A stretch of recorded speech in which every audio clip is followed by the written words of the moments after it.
Assalamualaikum warahmatullahi wabarakatuh. Bagaimana teman-teman semua kabarnya? Semoga teman-teman selalu diberikan kesehatan dan dimudahkan dalam segala hal.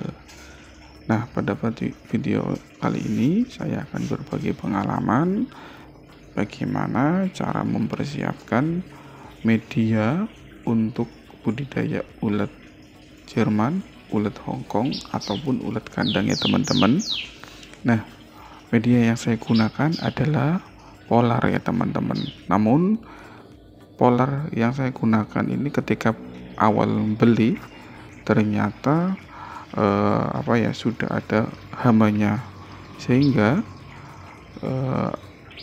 berkembang biak menjadi banyak, dan akhirnya saya mencari alternatif supaya mungkin agak berkurang, tidak terbang kemana-mana. Saya menggunakan drum. Nah, drum ini saya di atasnya diberikan lem teman-teman. Tadi ya ada yang tampak hitam-hitam ya teman-teman, itu adalah hama yang naik ke atas drum ya teman-teman, nggak bisa terbang. Nah, namun ini ya merupakan salah satu faktor ya yang mungkin kalau saya tidak antisipasi nantinya bisa menghambat pertumbuhan anakan dari ulat kandang, ulat Jerman, ataupun ulat Hongkong ya teman-teman. Nah, ini kita masukkan dulu teman-teman ke dalam wadah.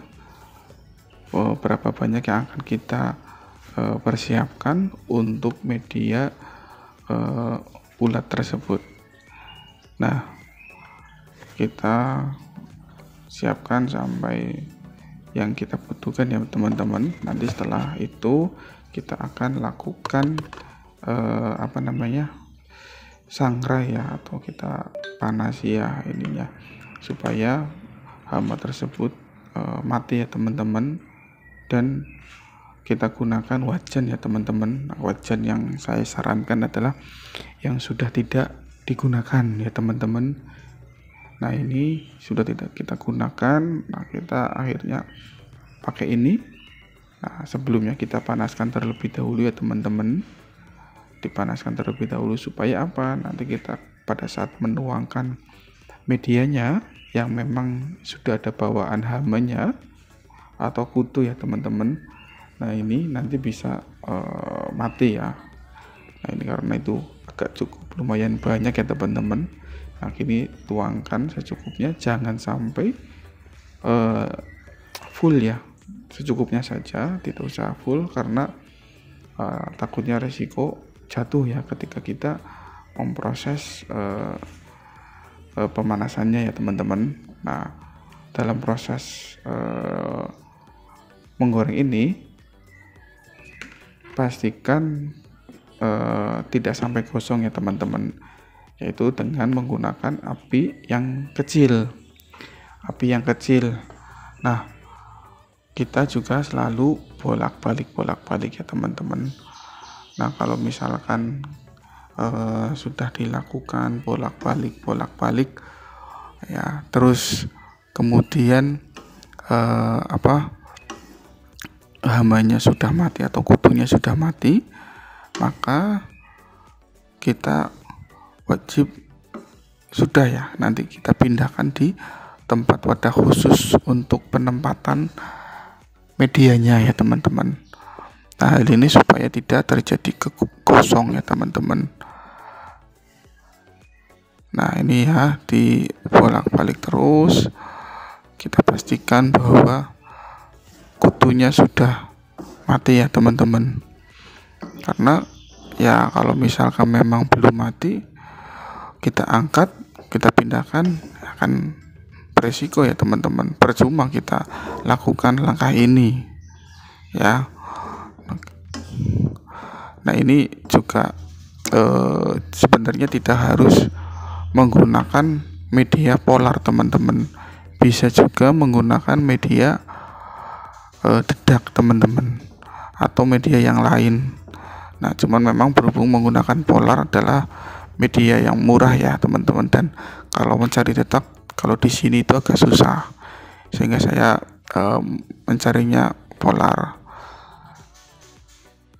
Nah, ini ada beberapa yang sudah mati ya teman-teman. Nah, kita mungkin sebentar lagi akan kita angkat ya teman-teman. Nah, cuman sebentar lagi kita koleh-koleh lagi ya teman-teman, aduk-aduk lagi supaya benar-benar mati semua ya teman-teman. Nah, ini tetapi sebenarnya kalau misalkan sudah langkah yang pertama, nah kita itu tidak terlalu lama untuk proses penggorengan ini ya teman-teman. Nah, ini kita pegang, sudah dirasa hangat ya teman-teman. Kalau sudah dirasa hangat dan ada yang beberapa memang sudah pastikan mati, maka selanjutnya adalah kita taruh di wadah atau tempat khusus ya teman-teman. Kita angkat, kita taruh di box ya. Nah, nanti setelah selesai semua, kita nanti tempatkan lagi, pindah di yang ada tutupnya teman-teman, supaya tidak terhinggap oleh hama-hama yang lainnya. Nah, ini ya teman-teman, ya ini udah pada naik semua hamanya. Nah, kita masukkan lagi di wajan. Nah, kita akan lakukan penggorengan lagi ya teman-teman.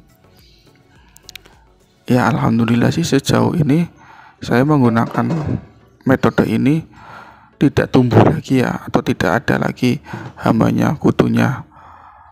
Nah, namun dengan catatan setelah dilakukan ini didiamkan atau didinginkan, kemudian kita langsung menutup supaya apa? Tidak ada kutu atau hama yang lain yang hinggap di situ, kemudian bertelur dan berkembang biak. Nah, ini ya. Ini kita, nah terserah sih nanti ke depan mungkin teman-teman bisa menggunakan media apa yang ada di lingkungan teman-teman, murah. Tetapi kalau misalkan nih media tersebut untuk menyeterilkan ya, supaya tidak ada hamanya, nah ini langkahnya seperti ini ya teman-teman. Oke, mungkin seperti itu saja teman-teman. Kita sharing pengalamannya ya teman-teman. Mohon maaf mungkin barangkali ada penyampaian yang kurang pas. Jangan lupa teman-teman untuk like, subscribe channel ini supaya channel ini terus berkembang dan bisa memberikan selalu beberapa inovasi, informasi serta pengalaman lainnya tentang seputar dunia hewan ya teman-teman. Oke, dari saya sekian. Terima kasih. Wassalamualaikum warahmatullahi wabarakatuh.